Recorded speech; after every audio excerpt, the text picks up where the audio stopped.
No, konečne. Vítajte. Ahoj. Poď. Čau. Pán Mike. Ahoj, kamarát. Jako je v Prahe? Jako je v Prahe? V Praze se žije blaze. Máš čo vypiť? No.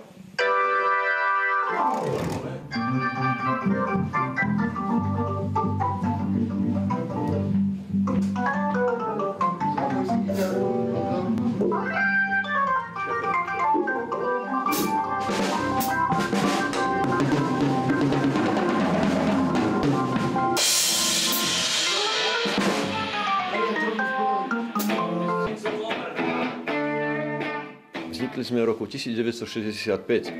Dovtedy, 2 roky predtým, boli v Trnave 2 big-beatové kapely, samozrejme tie najlepšie.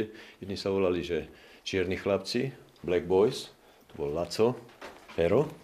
A my s Marianom sme boli Black White, skoro podobne. My sme sa volali anglicky. No a impulzom pre vznik kapely, všetci sme hrali už také Shadows a prvé spievané pesničky, rock'n'rolly a také veci. A v 65. na jeseň, myslím, to bolo v októbri, sme boli na koncerte Manfreda Manna v Bratislave. To bol taký impuls. Konečne sme videli prvýkrát a prvú kapelu, ktorá bola v rebríčkoch, svetovú kapelu. A zrazu sme zistili, že to by sme chceli robiť. Tak sme sa, neviem už, ako presne to bolo, sme sa stretli, sme si dali takú diplomatickú schôdzu, 2 z jednej kapely, 2 z druhej kapely a zrazu bola kapela na svete. Volali sme sa Breakers a prvotne sme boli my 2 s Marianom, Laco ešte bol iný sprievodný gitarista, ja som vtedy ešte hral basu. No a potom asi po 2 mesiacoch sme zrazu zistili, že existuje takýto človek v Trnave, ktorý vie aj spievať a hovoril, že vie hrať na klavíri. Hovoríme, poď s nami. A tak, no, v decembri sme už vyhrali STM to bol súťaž tvorivosti mládeže, nejaké kolo. Potom na druhý rok vo februári sme boli na ďalšom. Vymenil sa sprievodný gitarista, miesto toho pôvodného došiel Fero Bartoš, sprievodný gitarista. Už sme boli petica, kompletné akože kvintet a už sme hrali ako big-beatáci.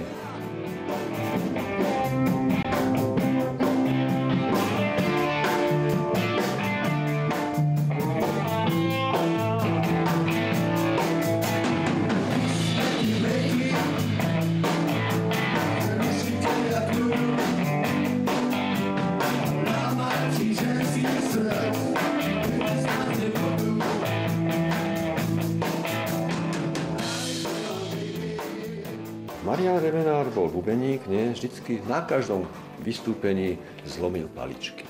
A nielen to, on lámal aj ženské srdcia, lebo bol najkrajší.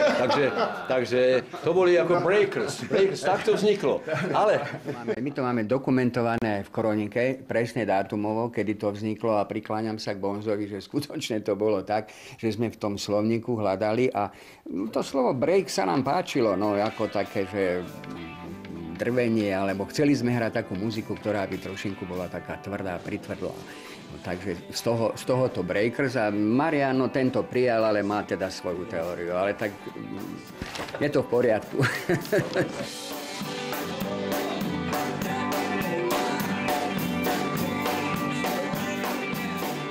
Hudba bola pre nás všetko v podstate, lebo my sme, samozrejme, že my sme už hrali aj predtým v rôznych kapelách, hrali sme aj Dixieland, čo vtedy bežalo, všelijaké také veci, ale zrazu nás oslovila tá britská muzika.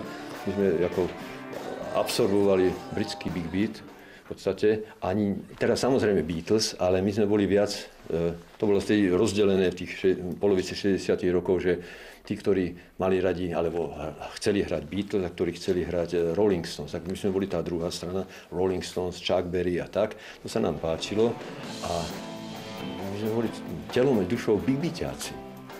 To bolo tak, že my sme dokonca mali také, že stanovy a tam bolo napísané, neviem, paragraf 6, dbajte na svoj big-beatový výzor.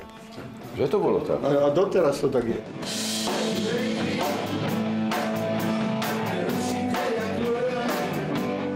Môžem povedať, že my sme boli jedna z mála kapiel, takých, že mimo bratislavských, ktorá hrávala aj mimo Trnavy a dostali sme sa aj do Bratislavy.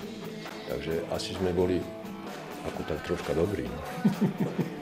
ako breakers fungovali, existovali od roku 1965 do roku 1970, také rozhranie 70-71 začiatok, kedy sa breakers rozpadli. A zaujímavé, poviem 71, potom nič. Samozrejme sa poznali, každý hral bola niekde inde a tak ďalej, alebo nehral.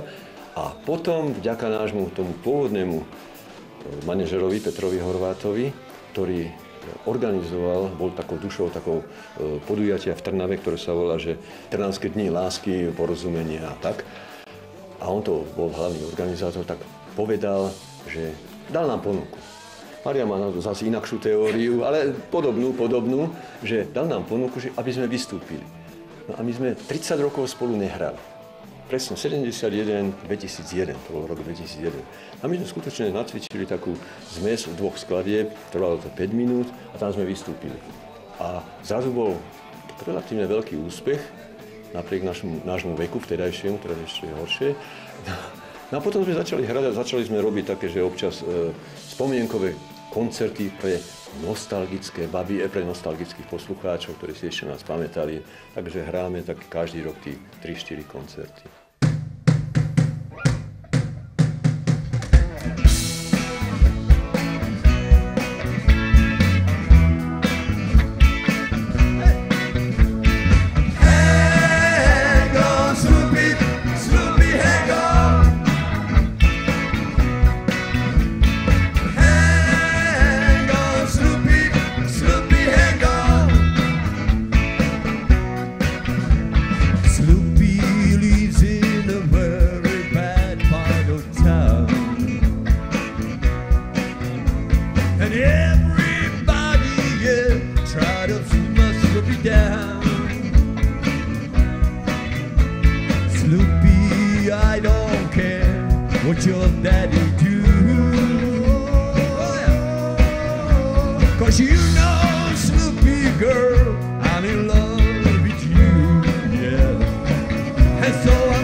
Let your hand down on me.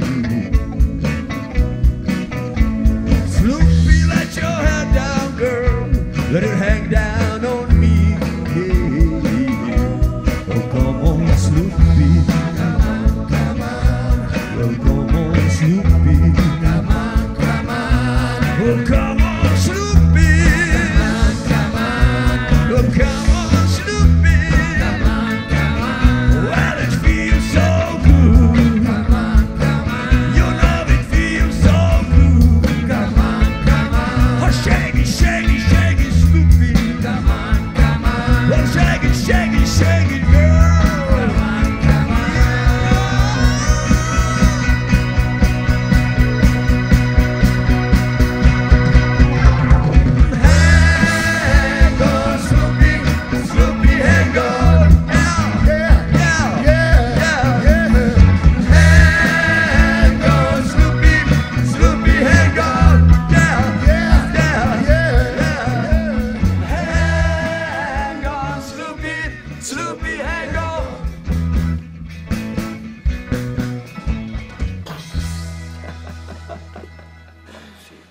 Ja som vtedy študoval angličtinu a pochopiteľne počúvali sme všetci Radio Luxembourg, nejaké tie plátne zo zahraničia sme dostali a skúšali sme kopírovať a tie texty potom nejako pretlmočiť do našej angličtiny, ktorá bola veľmi úbohá vtedy. Ale bol to veľký proces taký, že my sme museli niektoré texty prispôsobiť slová, ktoré sme nezachytili na tom magnetofónnom pásku, tak sme si ich domysleli a prakticky sme tie texty obnovovali. Robili sme nejaké nové, ale tak Bonzo ten spieval, tak ten má na to asi nejaké pripomienky k tomu tiež, nie? Takto my sme samozrejme kopírovali, tie texty sme si zohnali, sme mali také ťažké texty od Chuck Berryho, čo sú veľmi zložité, ale zároveň sme robili vlastné pesničky. Lacovi na jeho pesničky Mike robil anglické texty, ja som si robil sám texty a vlastne to bolo prirodzené. Vtedy v polovičke 60. rokov nikto nespieval po slovensky. To došlo až neskôršie s Hamelom a tak. A to sme sa ešte tomu smiali. Takto, keď sme robili vlastné veci v tých 60. rokoch, tak samozrejme to bolo o láske, niečo sme si opajcovali od voľakoho na nejaký ten systém, sme to spravili také, ale mali sme napríklad pesničku We are the Breakers. To Laco zložil, Marian spravil text, že my sme tí Breakers, ale po anglicky, ktorý sme spievali, že?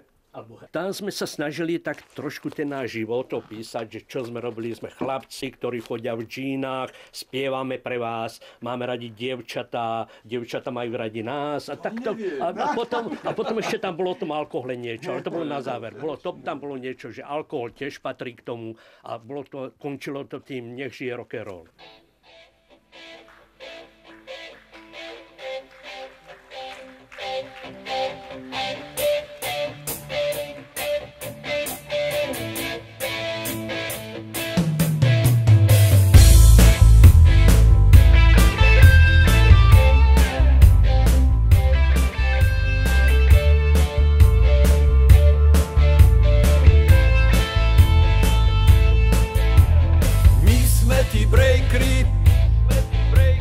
Rušiteľia kľudu,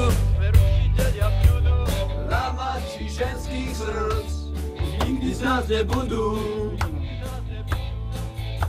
Hrali sme vám Big Beat, zahráme ho znova.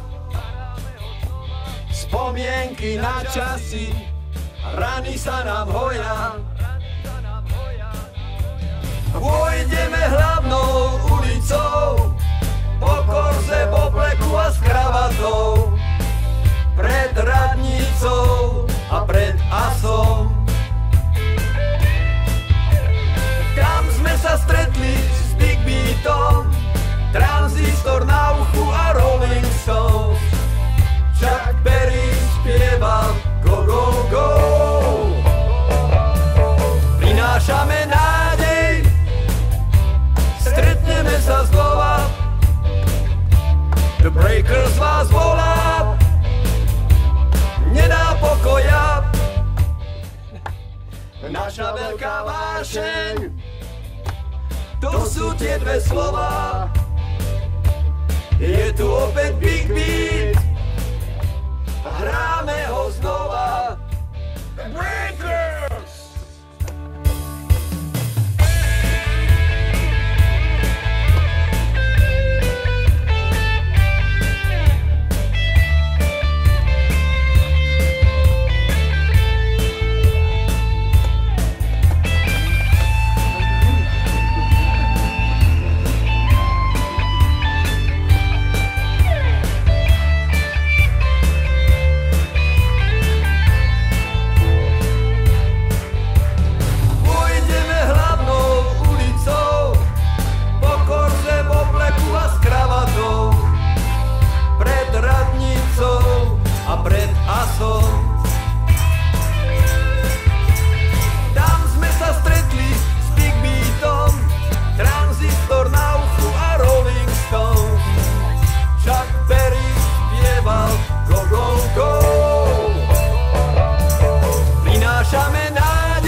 pozícia môjho otca, tak som rád, že je hudobník a že nás od malička viedol k hudbe.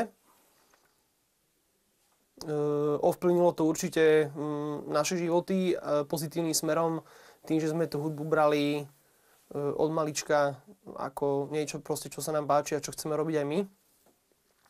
A každopádne ma to uchvátilo natoľko, že som chcel aj ja sa stať hudobníkom a začal som chodiť na klavír a venovať sa hudbe. Do budúcna to vidím optimisticky, nakoľko už teraz sú viac menej legendy big beatovej scény, takže už im len prajem, nech sa im darí koncertovať a mohli zakončiť nejakým takým celým nejakým spomienkovým albumom, ktorý by nahrali ako skupina, ktorý by vlastne potešil ich fanúšikov, takže im to prajem a nech sa im v tej hudbe zatiaľ darí, keď ich to baví a sú pre mňa takí zanetení. Keď sa povie Breakers, tak ma napadnú všetci títo chlapi alebo muži, ktorí tu boli, pretože sa odjak živa stretávali, hrali u nás teda väčšinou, skúšali, stretávajú sa aj mimo, teda niekde na nejakom posedení alebo pri kávičke a vždy spomínali, pokiaľ nehrali. No a keď začali znova hrať po tých niekoľkých rokoch, lebo teda nehrali celý čas, asi teraz 15 rokov sa tomu venujú, tak sme aj my chodievali na všetkých koncerty, aj ako manželky, stretávali sme sa. Život s hudobníkom je veľmi veselý, zaujímavý, spevavý, ale teda treba veľa vecí tolerovať.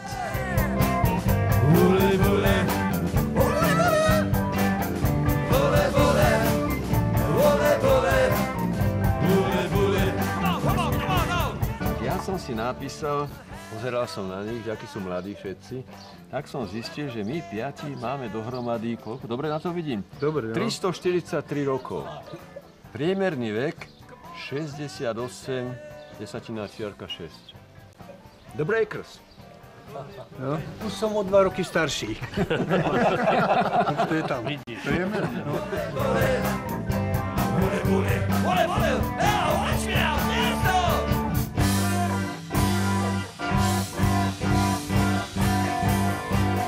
Z tých bývalých big beaťákov, potom ako sme prestali hrať a bola tá 30-ročná pauza, tak sa vykluli rôzne osobnosti ako v iných profesiách. Napríklad Marián, inžinier, architekt, Mike, diplomat, ktorý pochodil celý svet, Laco, podnikateľ, Fero, takisto podnikateľ. Akurát ja som ostal pri muzike, to som sa s tým živil a živím sa doteraz.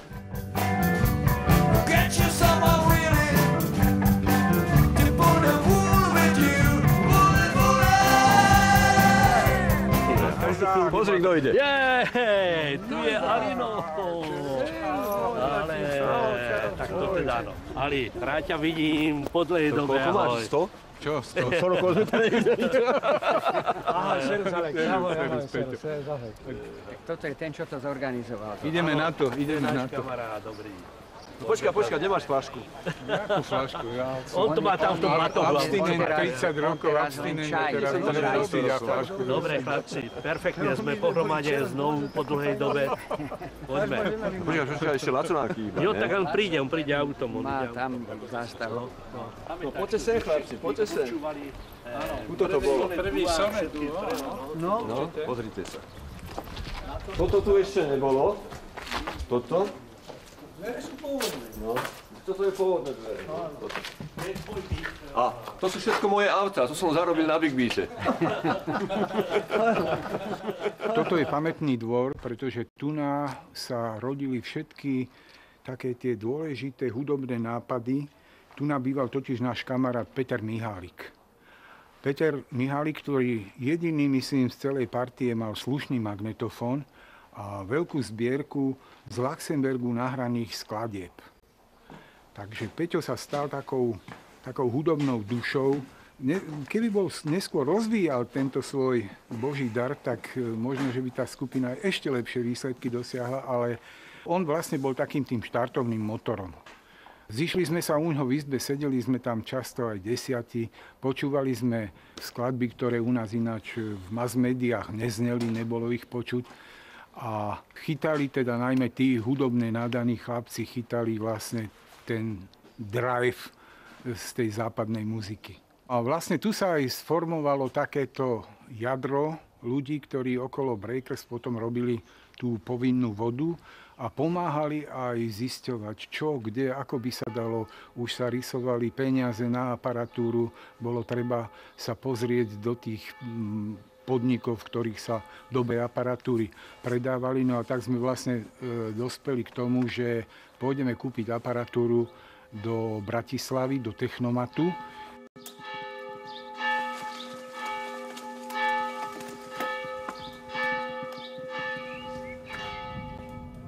Dve rodiny dali peniaze svojim chlapcom a zložili sa na prvú aparatúru, ktorú sme doviezli z Bratislavy, z Technomatu.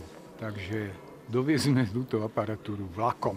Keďže nebolo nejakého veliteľa, ktorý by zavelil zajtra ráno o 8 na stanici, no tak pretože od prírody som mal také sklony, tak som vlastne prevzal tú úlohu takého kvázi manažéra a začal som to trošku tak dirigovať. Nebolo to dlhé obdobie, ale to, čo sme urobili, tak to bol ten základ.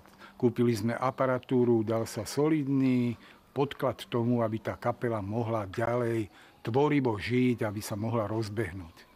To bolo podstatné vtedy.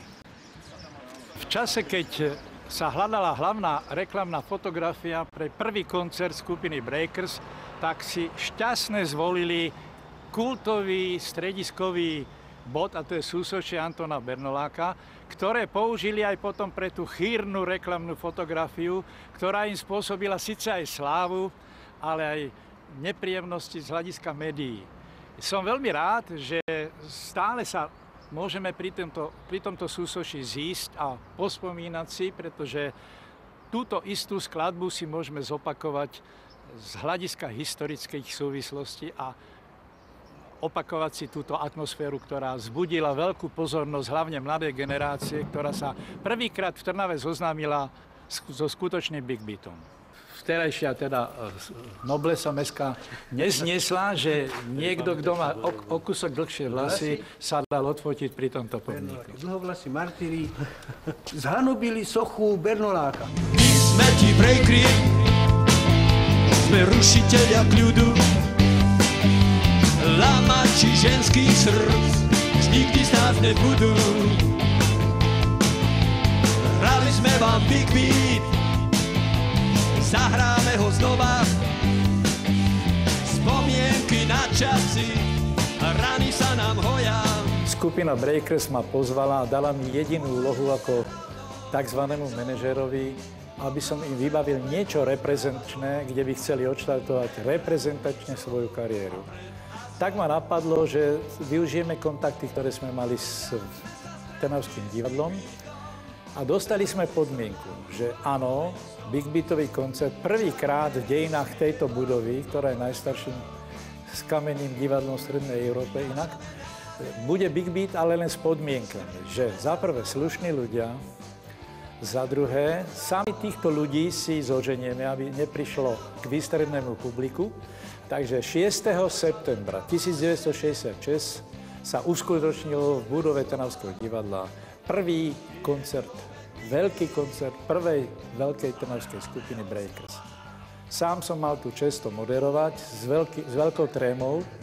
Koncert dopadol nadpriemerne, no samozrejme médiá v tom čase aj začali chváliť, ale potom kvôli fotografiám, ktoré sa zjavili, že mali príliš dlhé vlasy a podobne, čo sa vtedy nesmelo nosiť, boli isté obmedzenia. Tento stav trval asi 2 roky, tento spor, ale nakoniec sa to podarilo vyriešiť. Ja som sám cítil takú vinu na tom, že som teda mal asi aj podiel na tom, že skupina nemohla v plnej sláve účinkovať ďalej a preto som celý život túžil sa rehabilitovať za to, čo som im spôsobil. A to sa stalo v roku 2001, keď teda skupina oslavovala 35. výročie svojho pôsobenia, tak sa mi podarilo dostať ich do medzinárodného gala programu Trnavských dní. A využili sme slogan, že mušketieri Breakers sa po 35 rokov vrátili na miesto činu a na tom istom pódiu, kde začínali, potom mali veľký koncert s veľkým úspechom, s medzinárodným aplauzom a reklamou. Fenomén Breakers pretrval. Napriek všetkým peripetiám, ktoré táto skupina v živote zažila, ale aj sláve, hlavne v posledných rokoch, je dneska ich popularita na scéne v Trnave tak významná, že si neviem predstaviť v septembrové krásne dni, treba keď je chýrny jarmok a aj iné slávnosti, ktoré sú bez ich koncertu na hlavnom námestí. Mňa osobne teší, že vzhľadom na to, že vekový posun tejto kapely je veľmi očividný, že ich stále zbožňuje aj mladá generácia.